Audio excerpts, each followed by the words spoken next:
Театрның бір қысымында evvel ezelden teatr bizge birinci günden berilgenden berili bir köşesinde Ukrayin teatrının artistleri yaşaydılar. Yatakhane dep sayıla.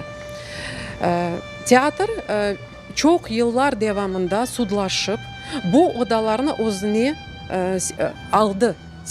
Teatrның odaları dep. Lakin şu adamlar anda em yaşaydılar, em yaşaylar. Onlar nasıldır çare tapıp o odalarda yazıldılar. Bu Bilal Şevketovich'nin en büyük hatası şimdiki kunge sayıla ve bu hataga ola onu işten çıkaralar.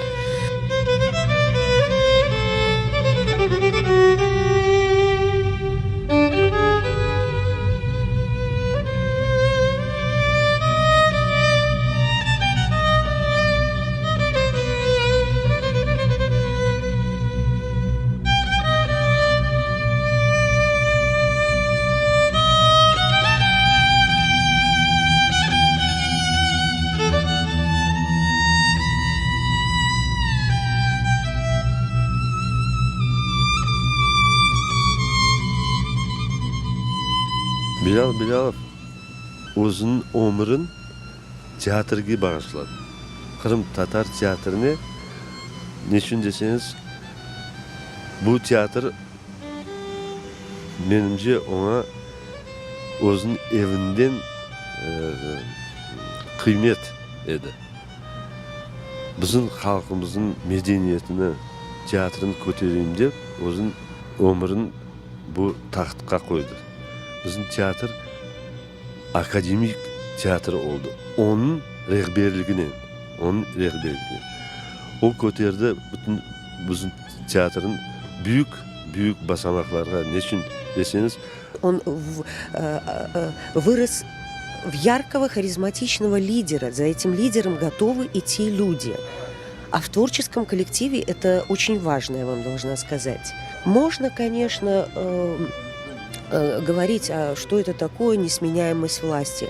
Но, опять же, давайте будем объективными. Вот сейчас на его место предлагают людей, которые, я, например, у меня не вызывают ни уважения, ни авторитета в глазах нет. Я не верю этим людям. O bizge teatr sanatını nasıl sevmek gereklігini, nasıl ona sadık olmak gerekligini o öğretti. Teatr için en esas insanlar artistler için seyirciler. Seyircilerge olgan saygı, sevgi, hürmetini nasıl göstermek gerekini o bizge aşladı. Я являюсь солисткой Крымско-Татарского академического театра уже 8 лет. И за эти 8 лет Билял Билялов показал себя, и в наших глазах он как талантливый режиссер, достойный руководитель, менеджер, который может организовать работу театра так, что театр будет процветать и нести людям радость. Соглашаться с тем, что нам навязывают, мы не будем. Наш руководитель нас устраивает. И с этой абсурдной ситуации, по причине которой его увольняют, это вообще абсурд.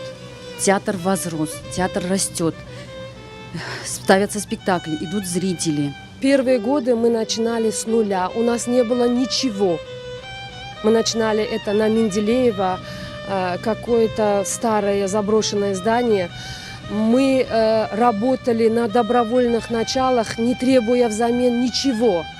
И я считаю, по сей день мы работаем так же. Для нас важно творчество этого театра, чтобы сохранился наш язык, наша культура.